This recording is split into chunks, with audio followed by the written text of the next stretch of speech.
Hi guys, and welcome to another Bedroom Guru. It seems that I kind of get led to do videos when certain themes come up. The theme this week seems to be ashes and what to do with your loved ones if there's no will or they didn't express any wish of what they wanted to do with it. I've had an email from Tracy in America and another one from Lois and another one from Terry. Can't remember where Terry was from. And it's because I've had those three emails come to me this week with the same subject. I thought, do you know what?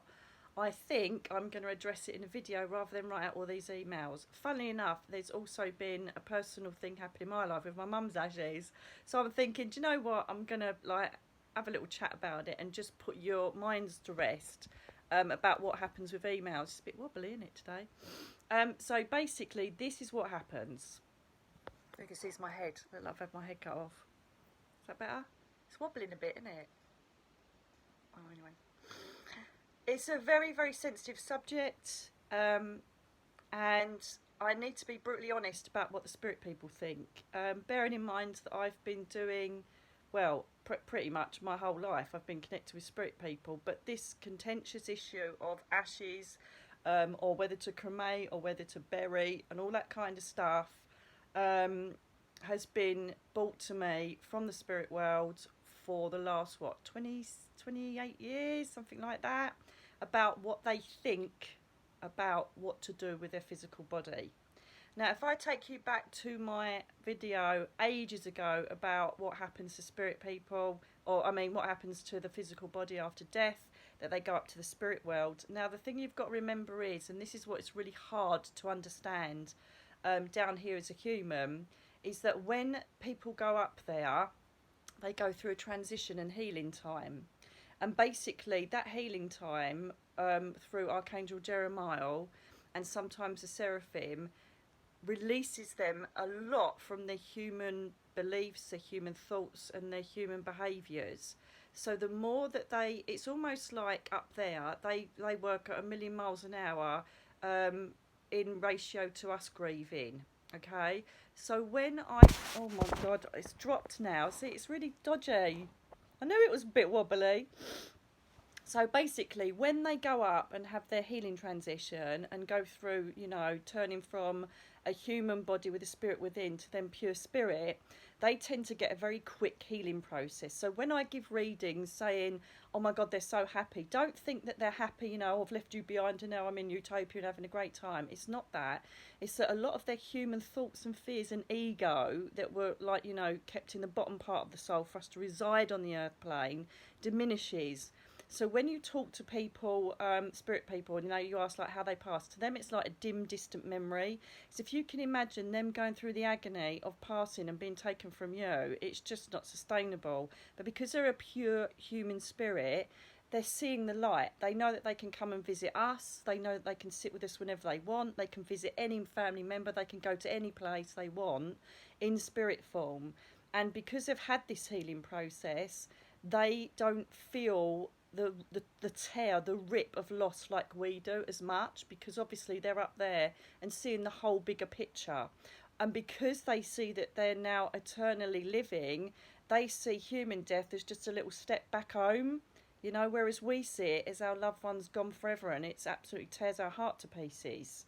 Okay, so you've got to remember that when they are talking about their own death and when they are talking about their own remains, they are far away from it now. They come down to their funeral just to see who's turned up, as I did in that last video a couple of weeks ago. They come in to see who's turned up and they try and do things to let you know they're about. They've kind of transitioned past that human level of pain that we endure after they've left. Part of our learning process down here is to understand grieving and how to move forward from it. So basically, when we talk about their remains, to them it is an old overcoat that they wore while they were down here. And the thing is, to them it's not important. And I hope you understand that because of the transition that's taken place. However, for us, it's the last physical contact with our loved one. So it's huge, isn't it? for us it's absolutely huge, because, you know, we go and stand at their graveside and talk to them, because it's the last physical place we saw them buried.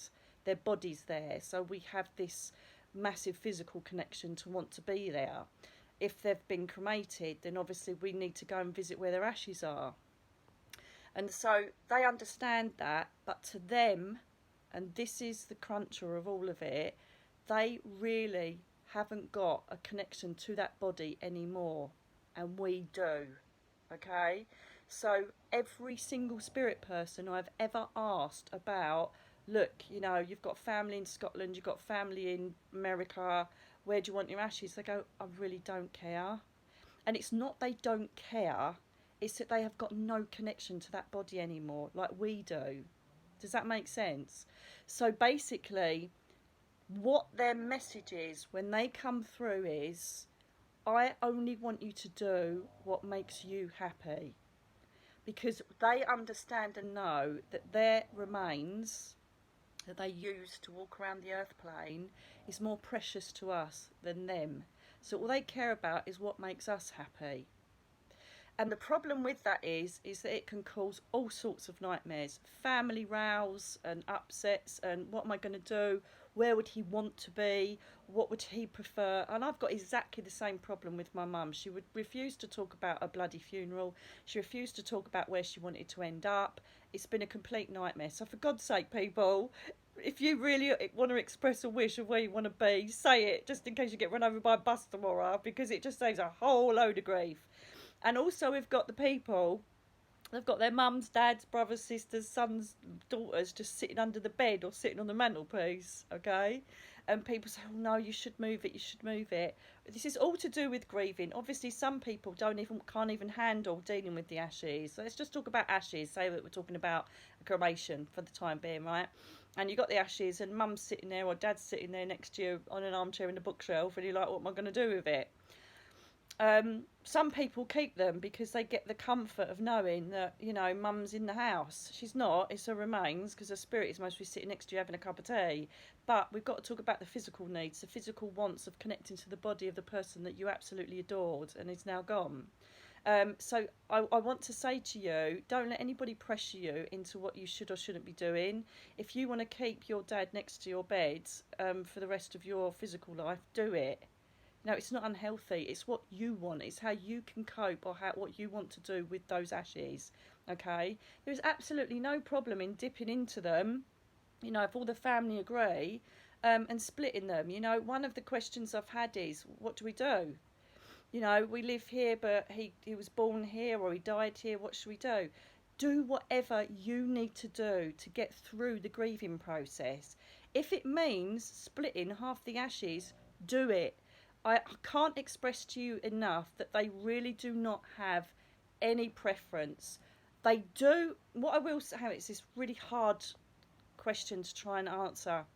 If before they pass they say, whatever you do, my last dying wish is to have my ashes put with Dad who lives in Glasgow, do it. Okay, because then you're honouring their last wish. Okay, and you're honouring your own feeling of, I've done exactly what Mum wanted. Do you know what I mean? But we're talking about family that have passed unexpectedly, or you've got no clue what they want to do with the ashes and you just don't know what to do and what's best. Please, please, please, the biggest message you have to take from this is that it's what you feel, what makes you and your family comfortable, okay? And at the end of the day, people look right into the ashes. It's like, if you're splitting them, they'll think, oh, what part of Dad is that and what part of Dad is that? Darlings, it's just ashes. And I know this, I'm not being disrespectful at all, because I'm going through it now, right? But at the end of the day, I see the spiritual side of it, and if I didn't have that knowledge, I would be just as upset as a lot of you are about what to do with everything, okay? So to me, splitting the ashes so that there's some with you, splitting the ashes so that they are, you know, where they were born or where they wish to be or where they used to live, that's absolutely fine. You've got to live with where their ashes are. They really don't mind where you put them. I absolutely assure you. Okay.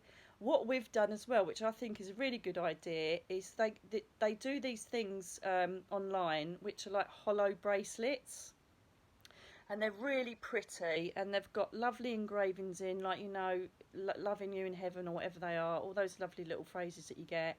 And then what you do is you get a little funnel, and then the funnel goes into the hollow of the bangle. You can get men and like women bangles, and then you just place the ashes in that.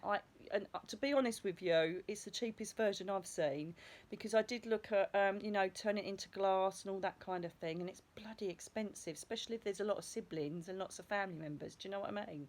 So that's the cheapest way I found of doing that. And then you just got to sit down with your family and work out what you're going to do with them. And you've got to be aware that it's about what you need. They really don't mind. It's the same as, you know, family members that have never discussed their funerals and you don't know whether to bury them or cremate them. At the end of the day, it's down to you. Where do you want to go and visit them if you need to go and visit them? Where do you want to be when you're grieving? Where do you want them to be? So don't get twisted or gnarled up in what you think they would want, because once they're up there, it really isn't important, I can assure you. Also, you've got to remember as well that I know that it happens with grieving, and I know that we need to go and visit their grave sites, and we need to go and see their plaques or wherever their, you know, remains are.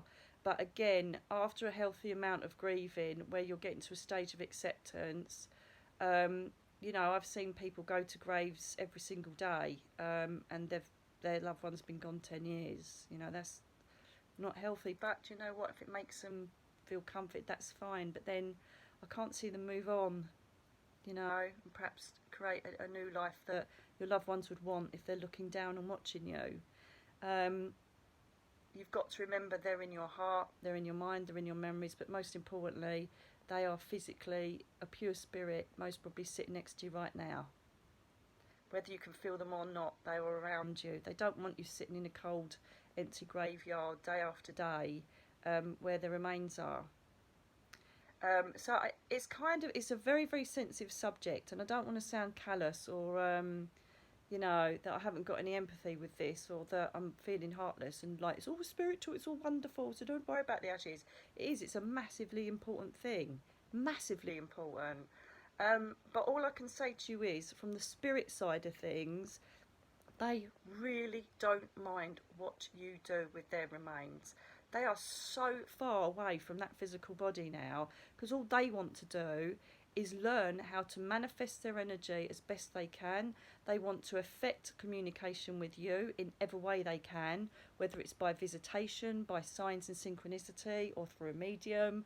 That's what they're working on. They're working on how to comfort you whilst you're down here. And that's what they're basically, you know, they have all these different jobs up there and they do what they love up there, but part of it is this communication with us and guidance. And they're just doing that until we go up and join them, you know. So don't get too gnarled up in this. To be honest with you, once you've all sat down and decided what you want to do, just do it and get it over and done with, you know. As I say, they have got no thought or feeling connected to that physical body. It's what you want and what you want to do. So once you've discussed what you want to do and what will make you feel better, stand by it. You know, if you want a little file next to you, if you want a necklace, them turned into a necklace, if you want him put in a bracelet, if you want half here, half there, just do it. It really doesn't matter to them, okay? Do what helps you. I can't express that enough. And I thought, you know what, to save writing out 3 emails to different people, it's so weird. They just come one after the other. And so I know that obviously I need to address that problem, because it's something that obviously lots of people have a problem with. So I thought, you know what, I might as well chat it out and talk about it now rather than write 3 emails out. So I hope that helps. You know, it is one of the hardest things to deal with, because don't get me wrong, you know, I've still got the human understanding inside of it. I've still got my Mina, my last dog, sitting in the spare room, and I still feel that that's her. But what I do know is she's running around like a loony and stays with my dad most of the time. She's with my dad most of the time up there. But it's hard because even though I've got the spiritual knowledge of where she is and what she does, I've still got that physical need to have her close to me. And eventually what I want to do is all my animals I want them to go with me and then scatter somewhere. Don't know where yet. I've got a feeling I know where. Most be back in the sea because I'm a little mermaid girl. But yeah, and perhaps have a think about what you want and write it down somewhere. I know it's a bit morbid, but you just never know, do you, when you're going back home? And at least it will lay all these problems that we get after you've gone. So don't be selfish. Put down what you want after you die. Get your will sorted as well. Nightmare, innit? You're grieving. You've got to sort out what did they want, where did things go, and courts and God knows what.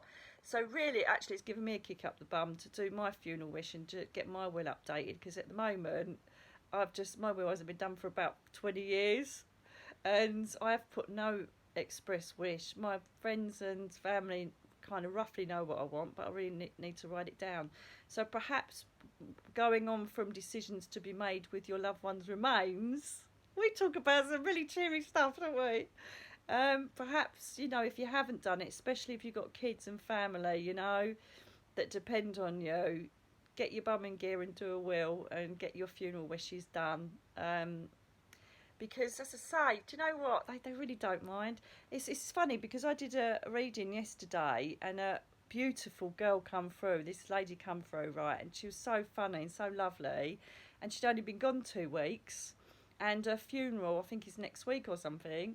And she was like saying, make sure you do this at the funeral because there's still that little bit of human connection, They think, no, I want that at my funeral. That'd be nice. Because there was still that bit of human connection because I've only been up there 2 weeks, But, in another few weeks' time, she won't even be thinking about what happened at the funeral. She'll be perhaps saying to people what happened at it to give evidence that she was there. But she won't have that feeling. I've seen it so many times with spirit people. She's only been up there 2 weeks and she's really happy and so pleased that she's mobile again and running around and loving it all. And she's on a beach sipping a cocktail. And we're still here crushed. That's how it works up there. That's how quick they transition. That's how quick the human pain dissipates, which is brilliant, really, for them, isn't it? Especially if they were really ill and had a really crap life before they went up. So she was loving it up there, walking barefoot on this white, flowery, bleeding sand next to this beautiful sea, sipping a cocktail, loving it. But she was saying, no, I don't want any maudlin crap at my funeral. I want to make sure it's a party, blah, blah, blah, blah, blah. She was talking about her own funeral, But, as I say, in a couple of weeks' time, she won't mind what really happened at the funeral, just as long as everybody was comforted. It's really weird. But they do get over it really quickly up there. So please bear in mind it's what you need and what your family need to move on from your awful loss, okay? They are happy as long as you're happy with what is happening down here. So just remember that. If ever I'm sorry if you have to, but if you ever come across this situation in the future, please know that they want you to be happy and they'll be happy with whatever decision you make, because all they care about is being with you in spirit, and that's what you've got to take on board. So I hope that helps answers the emails that I've got from these beautiful people. Thank you for sending them, and I feel quite humbled that people email me every day asking me questions, because it is humbling, because you're respecting what I've got to say, and I really appreciate that. I really do. If I haven't covered everything that you needed in your emails, darlings, just let me know. But I've referred you to this video because it was so much easier to talk it out. Because one, perhaps, it was needed to, because there's a theme of 3 in the last couple of days, or 4, including my personal thing. So, yeah, I hope it's helped. Let me know if there's anything else you need to know. But go with what you and your family and close friends of the person want. Because they really don't mind. They just want you to be happy because they know how hard it is for us down here. So I'll leave that cheery subject with you. But it's got to be discussed at the end of the day, isn't it? Sounds morbid, but it's part of life, and it's part of a lot of problems that people encounter. So just go with whatever you feel is best. That's all I can tell you.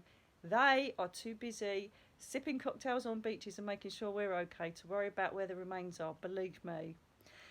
So with that, yeah, that's true actually, whoever just said that. However, they do feel honoured that, you know, perhaps if you've decided to take a bit up to where they used to climb a mountain or whatever, they'll think, oh my God, that is so sweet. But it's about your actions and what you've done for them as opposed to where their remains are. Can you see the difference? They're like, how sweet is it they thought of that? Oh, you know, if like husband and wife are saying, how beautiful that she thought to take us back to our mountain. But it's because they're thinking, good on you, love. I bet that made you feel really good. Not, oh, my body needs to be there. See, can you see the difference? So do what you feel, go with the flow of it, and know that whatever you do, they'll honour it and say, yep, if that's what you need to do, that's fine. Okay, so I'll love you and leave you with that lovely, lovely, cheery subject. If there's anything you want to ask me, please send me the emails, and I'll answer them on here. It's a perfect medium. Forgive the pun. It's a perfect medium, isn't it, for me to get across what you need to know, rather than me having to write loads of emails out.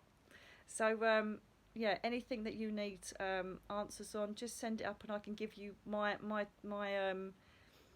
turn on it all, you know. What I'm neither right nor wrong. All I can do is share with you my knowledge of my many years of sharing my life with spirit people in the angel realms.